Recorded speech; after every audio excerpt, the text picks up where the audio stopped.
Item ಯಾವುದೇ ಇರಲಿ try ಮಾಡಿ ಆಚಿ ಚಿಕನ್ ಮಸಾಲಾ. ಆಚಿ ಚಿಕನ್ ಮಸಾಲಾ. ಇದೇ ವಿಚಾರಕ್ಕೆ ಸಂಬಂಧಪಟ್ಟಂತೆ ಡೀಟೇಲ್ಸ್ ಕೊಡ್ತಾರೆ ನಮ್ಮ ಧಾರವಾಡ ರಿಪೋರ್ಟರ್ ಶ್ರೀಧರ್ ಮುಂಡರ್ಗಿ ಸಂಪರ್ಕದಲ್ಲಿದ್ದಾರೆ. ಶ್ರೀಧರ್, ಇವತ್ತು ವಿನಯ್ ಕುಲಕರ್ಣಿ ಅವರ ಭವಿಷ್ಯ ನಿರ್ಧಾರ ಆಗುವಂತ ದಿನ. ಸೊ ಕ್ಷೇತ್ರದಲ್ಲಿ ಹೆಂಗಿದೆ ವಾತಾವರಣ, ಯಾವ ರೀತಿಯಾಗಿ ಪೊಲೀಸ್ ಬಿಗಿ ಭದ್ರತೆಯನ್ನ ಕೈಗೊಳ್ಳಲಾಗಿದೆ, ಡೀಟೇಲ್ಸ್ ಕೊಡ್ತಾ ಹೋಗೋದಾದ್ರೆ? ಖಂಡಿತ ರಾಮ್, ಈಗಾಗಲೇ ಕಳೆದ 10 ವರ್ಷಗಳಿಂದ ನಡೆದಂತ ಏನ್ ಪ್ರಕರಣ ಇದೆ, ಈ ಒಂದು ಪ್ರಕರಣಕ್ಕೆ ಇವತ್ತು ಅಂತಿಮ ತೀರ್ಪು ಪ್ರಕಟ ಆಗುವಂತ ಎಲ್ಲ ಲಕ್ಷಣಗಳು ಇರುವಂತದ್ದು. ಅಷ್ಟೇ ಅಲ್ಲದೆ ಜಡ್ಜ್ ಕೂಡ ಬೆಳಿಗ್ಗೆ ಹೇಳಿದರೆ ಮಧ್ಯಾಹ್ನ 3 ಗಂಟೆ ನಂತರ ತೀರ್ಪನ್ನ ಪ್ರಕಟ ಮಾಡ್ತೀವಿ ಅನ್ನೋದನ್ನ ಇವತ್ತು ಬೆಂಗಳೂರಿನ ಜನಪ್ರತಿನಿಧಿಗಳ ಕೋರ್ಟ್ನಿಂದ ತೀರ್ಪು ಪ್ರಕಟ ಆಗಲಿದೆ. ಈ ನಿಟ್ಟಿನಲ್ಲಿ ಈಗಾಗಲೇ ಮಾಜಿ ಜಿಲ್ಲಾ ಪಂಚಾಯತ್ ಸದಸ್ಯ ಆಗಿರುವಂತಹ ಯೋಗೀಶ್ ಗೌಡ ಹತ್ಯೆ ಸುತ್ತಲೂ ಆಗಿರುವಂತ ಏನೇನು ಪ್ರಕರಣಗಳಿತ್ತು ಅಥವಾ ಹತ್ಯೆ ನಂತರ ಆದಂತ ಎಲ್ಲವೂ ಕೂಡ ಬೆಳವಣಿಗೆಗಳು ಒಂದಲ್ಲ ಒಂದು ಆತಂಕಕ್ಕೆ ಮತ್ತು ಸಾರ್ವಜನಿಕವಾಗಿ ಇದ್ದಂತಹ ಶಾಸಕರ ಮೇಲೆ ಮತ್ತು ಆಗಿನ ಜಿಲ್ಲಾ ಉಸ್ತುವಾರಿ ಸಚಿವರಾಗಿರುವಂತಹ ವಿನಯ್ ಕುಲಕರ್ಣಿ ಮೇಲೆ ನೇರವಾಗಿ ಬಂತು. ಅಷ್ಟೇ ಅಲ್ಲದೆ ಅವರು ಕೂಡ ಒಂದ್ ರೀತಿಯಾಗಿ 2 ಸರಿ ಜೈಲಿನ ವಾಸವನ್ನ ಅನುಭವಿಸಿ ಈಗಾಗಲೇ ಬೇಲ್ನಲ್ಲಿ ಹೊರಗಿರುವಂತ. ಸದ್ಯ ಈಗಾಗಲೇ ಶಾಸಕ ವಿನಯ್ ಕುಲಕರ್ಣಿ ಧಾರವಾಡದ ಶಿವಗಿರಿ ನಗರದ ಸುತ್ತಮುತ್ತಲು ಈಗಾಗಲೇ ಪೊಲೀಸ್ ಬಿಗಿ ಭದ್ರತೆಯನ್ನ ವಹಿಸಲಾಗ್ತದೆ. ಯಾಕಂತಂದ್ರೆ ಈಗಾಗಲೇ ಆರೋಪಿ ಅಂತ ಗುರುತಿಸಿಕೊಂಡಿರುವಂತ ಏನ್ ವಿನಯ್ ಕುಲಕರ್ಣಿ ಇದ್ದಾರೆ ಅವರು ಧಾರವಾಡದ ನಿವಾಸಿಗಳಾಗಿರೋದ್ರಿಂದ ಅಲ್ಲಿ ಸುತ್ತಮುತ್ತಲು ಕೂಡ ಹೆಚ್ಚುವರಿಯಾಗಿ ಪೊಲೀಸ್ ಬಿಗಿ ಬಂದೋಬಸ್ತನ್ನ ಮಾಡಲಾಗಿದೆ. ಇನ್ನು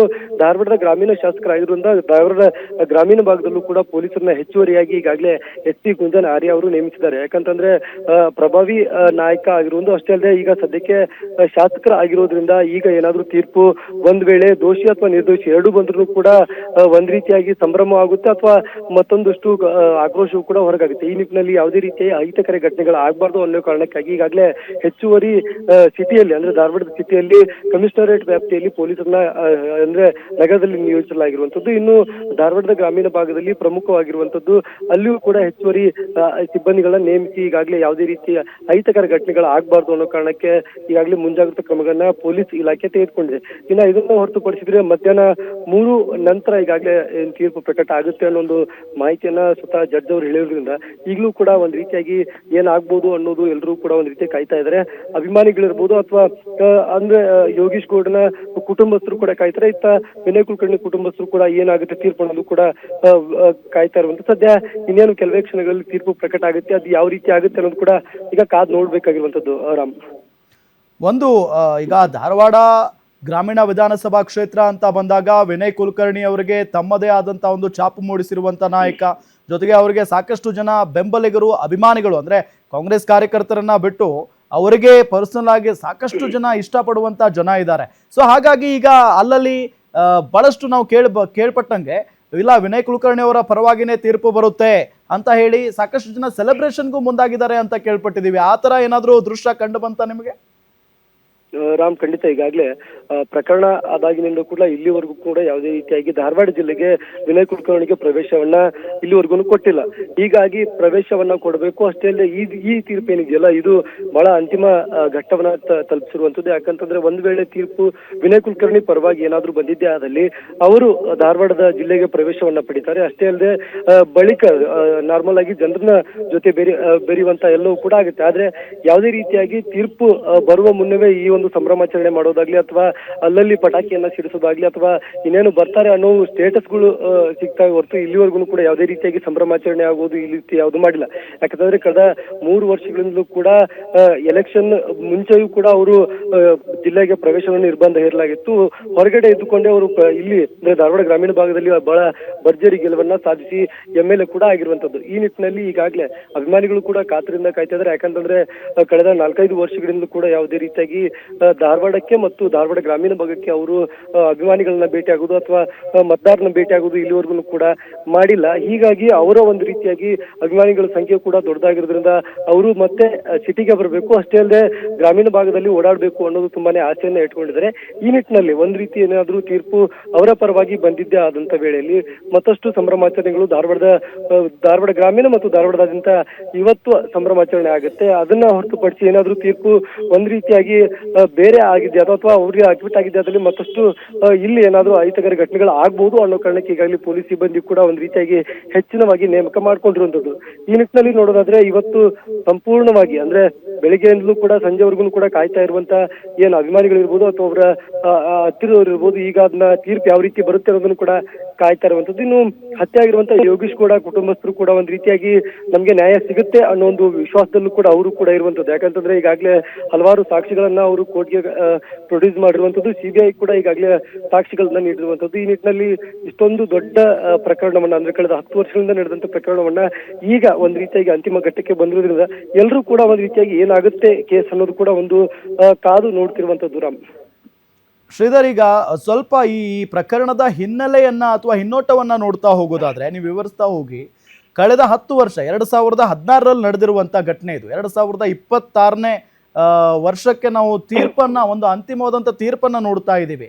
ಸೊ ಆ ಘಟನೆ ಯಾವ ರೀತಿ ಆಗಿತ್ತು, ಆ ಘಟನೆ ಆದ ನಂತರ ಏನೆಲ್ಲ ಪ್ರೊಸೆಸ್ ಆಯಿತು, ಪ್ರಮುಖವಾದಂಥ ಅಂಶಗಳನ್ನ ಮಾತ್ರ ವಿವರಿಸ್ತಾ ಹೋಗೋದಾದ್ರೆ.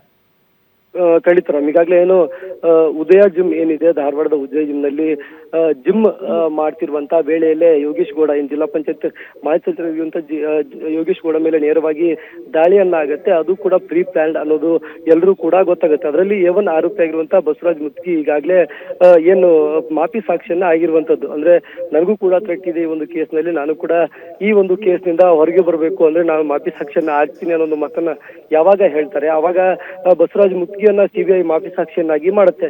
ಅಲ್ಲಿಂದ ಏನು 2016ರಲ್ಲಿ ಆದಂತ ಘಟನೆ ಏನಿದೆ, ಅದು ಒಂದ್ ರೀತಿಯಾಗಿ 2019ವರೆಗೂ ಕೂಡ ಒಂದ್ ರೀತಿಯಾಗಿ ಕರ್ನಾಟಕ ರಾಜ್ಯ ಸರ್ಕಾರವೇ ಈ ಒಂದು ಎನ್ಕ್ವೈರಿಯನ್ನ ಮಾಡ್ತಿರುತ್ತೆ. ಆದ್ರೆ ಯಾವಾಗ ಬಿಜೆಪಿ ಅಧಿಕಾರಕ್ಕೆ ಬರುತ್ತೆ, ಯಡಿಯೂರಪ್ಪ ಸಿಎಂ ಆಗ್ತಾರೆ, ಆ ಸಿಎಂ ಆದ ಕೇವಲ ಒಂದು 24 ಗಂಟೆಯಲ್ಲಿ ಅದನ್ನ ಸಿಬಿಐಗೆ ವಹಿಸ್ತಾರೆ.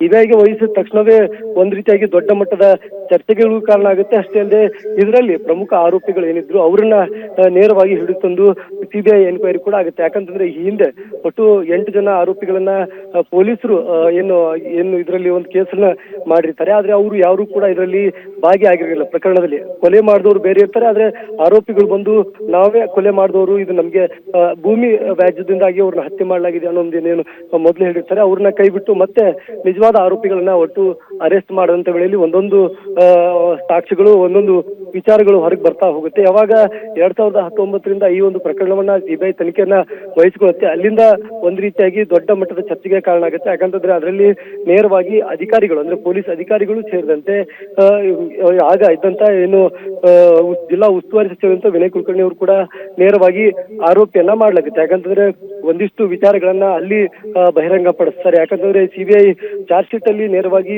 ವಿನಯ್ ಕುಲಕರ್ಣಿ ಅವರೇ ಈ ಒಂದು ಹತ್ಯೆಯ ಮಾಸ್ಟರ್ ಮೈಂಡ್ ಅನ್ನೋದನ್ನು ಕೂಡ ಆ ಒಂದು ಚಾರ್ಜ್ ಶೀಟ್ ಅಲ್ಲಿ ಮೆನ್ಷನ್ ಮಾಡ್ತಾರೆ. ಯಾಕಂತಂದ್ರೆ ಈ ಹಿಂದೆ ಏನ್ ಬಸವರಾಜ್ ಮುತ್ಗಿ ಇದ್ದಾರೆ ಮತ್ತು ಆಗಿನ ಇದ್ದಂತ ಕಮಿಷನರ್ 2015-16 ಕಮಿಷನರ್ ಇದ್ದಂತ ಅಧಿಕಾರಿ ಆಗಿರ್ಬೋದು, IPS ಅಧಿಕಾರಿ ಆಗಿರ್ಬೋದು, ಇನ್ನು ಸ್ಥಳೀಯವಾಗಿ ಅಂದ್ರೆ ಉಪನಗರ ಪೊಲೀಸ್ ಠಾಣೆಯ PI ಆಗಿರುವಂತ ಅವರು ಕೂಡ ಇದರಲ್ಲಿ ನೇರವಾಗಿ ಭಾಗಿಯಾಗಿರುವಂತದ್ದು. ಈ ನಿಟ್ಟಿನಲ್ಲಿ ಎಲ್ಲವನ್ನ ಒಂದು ಚಾರ್ಜ್ ಶೀಟ್ ನಲ್ಲಿ ಮೆನ್ಷನ್ ಮಾಡ್ತಾ ಹೋಗ್ತಾರೆ. ಇದರಲ್ಲಿ ಹಲವಾರು ಕಾರಣಗಳಿಂದ, ಅಂದ್ರೆ ವೈಯಕ್ತಿಕ ಕಾರಣಗಳಿಂದ ನೇರವಾಗಿ ಏನು ವಿನಯ್ ಕುಲಕರ್ಣಿ ಅವರೇ ಈ ಒಂದು ಹತ್ಯೆಯನ್ನ ಮಾಡಿಸಿದ್ದಾರೆ ಅನ್ನೋದು ಚಾರ್ಜ್ ಶೀಟ್ ನಲ್ಲಿ ಒಂದೊಂದು ದಾಖಲೆಗಳನ್ನ ಕೊಡ್ತಾರೆ. ಅದರಲ್ಲಿ ಫೇಕ್ TP ಆಗಿರ್ಬೋದು, ಫೇಕ್ ಏರೋಪ್ಲೇನ್ ಟಿಕೆಟ್ ಆಗಿರ್ಬೋದು, ಇವನ್ನೆಲ್ಲವೂ ಕೂಡ ಮೆನ್ಷನ್ ಮಾಡಿ ಅದರಲ್ಲಿ ವ್ಯವಸ್ಥಿತವಾಗಿ ಇದನ್ನ ಹತ್ಯೆ ಮಾಡಲಾಗಿದೆ ಅನ್ನೋದನ್ನ ಈಗ ಅಂದ್ರೆ ಚಾರ್ಜ್ ಶೀಟ್ ನಲ್ಲಿ ಸಿಬಿಐ ಅವರು ಕೊಟ್ಟಿರುವಂತದ್ದು. ಇದರ ಪ್ಲಾನ್ ಅನ್ನ ನೇರವಾಗಿ ಏನು ಬಸವರಾಜ್ ಮುತ್ಗಿ ಇರ್ತಾರೆ ಅವರು ಎಕ್ಸಿಕ್ಯೂಟಿವ್ ಮಾಡಿರ್ತಾರೆ. ಅಷ್ಟೇ ಅಲ್ಲದೆ ಇದರಲ್ಲಿ ಒಟ್ಟು 19ಕ್ಕೂ ಹೆಚ್ಚು ಆರೋಪಿಗಳು ಈ ಒಂದು ಪ್ಲಾನ್ ಅಲ್ಲಿ ಭಾಗಿಯಾಗ್ತಾರೆ. ಅದರಲ್ಲಿ ಈಗ ಉದಯ ಜಿಮ್ ನಲ್ಲಿ ಜಿಮ್ ಮಾಡುವಂತ ವೇಳೆಯಲ್ಲಿ ಬೆಳಿಗ್ಗೆ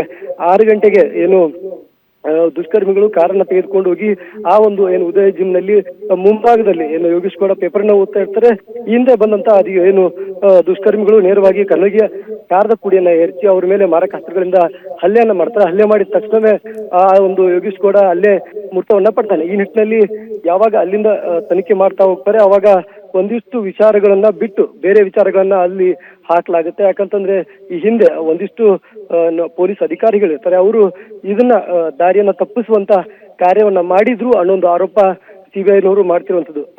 ಇದಾದ್ಮೇಲೆ ಅಲ್ಲಿಂದ ಇಲ್ಲಿವರೆಗೂ ಕೂಡ ಏನು ಇಲ್ಲಿಂದವರೆಗೂ ಕೂಡ ಸಾಕ್ಷಿಗಳನ್ನ ಪರಿಗಣನೆ ಮಾಡ್ತು. ಇನ್ನು ಅಲ್ಲಿದ್ದಂತ ಘಟನಾವಳಿಗಳನ್ನ ಸಿಬಿಐ ಎನ್ಕ್ವೈರಿಯನ್ನ ಮಾಡ್ತು. ಅಲ್ಲಿಗೆ ನೋಡಿದಂತ ಐ ವಿಟ್ನೆಸ್ಗಳನ್ನ ಅವರು ಏನು ತನಿಖೆಯನ್ನ ಮಾಡಿದ್ರು. ಎಲ್ಲರೂ ಕೂಡ ತನಿಖೆಯನ್ನ ಆದ್ಮೇಲೆ ಈಗ ಒಂದು ಹಂತಕ್ಕೆ ಬಂದು ತಲುಪಿರುವಂತದ್ದು. ಈಗ ಮೃತ ಯೋಗೀಶ್ ಗೌಡ ಏನು ಹತ್ಯೆ ಆಯ್ತು, ಅದಾದ ಬಳಿಕ ಇದರಲ್ಲಿ ನೇರವಾಗಿ ಶಾಸಕರು ಆಗಿರ್ಬೋದು ಅಥವಾ ಇನ್ನೊಂದಿಷ್ಟು ಅಧಿಕಾರಿಗಳು ಕೂಡ ತಲೆದಂಡ ಆಗುತ್ತೆ ಅನ್ನೋದನ್ನ ಚಾರ್ಜ್ ಶೀಟ್ ಕೂಡ ಅದರಲ್ಲಿ ಮೆನ್ಷನ್ ಮಾಡಿ ಸಿಬಿಐದವರು ಕೊಟ್ಟಿರುವಂತದ್ದು. ಈಗಾಗಲೇ ಎಲ್ಲವೂ ಕೂಡ ಅಂದ್ರೆ ಮಾಪಿ ಸಾಕ್ಷಿಯನ್ನ ಹಿಡಿದು ಐ ವಿಟ್ನೆಸ್ ಗಳನ್ನ ಹಿಡಿದು ಎಲ್ಲ ಸಾಕ್ಷಿಗಳನ್ನ ಈಗಾಗಲೇ ಜನಪ್ರತಿನಿಧಿಗಳು ಕೋರ್ಟ್ ಈಗ ಆಲಿಸಿರುವಂತದ್ದು. ಈಗ ಯಾವ ರೀತಿಯಾಗಿ ತೀರ್ಪು ಬರುತ್ತೆ ಅನ್ನೋದನ್ನು ಕೂಡ ಈಗ ಸದ್ಯ ಎದುರು ನೋಡ್ತಿರುವಂತದ್ದು. ರಾಮ್. ಓಕೆ, ಥ್ಯಾಂಕ್ ಯು ತಮ್ಮೆಲ್ಲ ಮಾಹಿತಿಗಾಗಿ ಶ್ರೀಧರ್.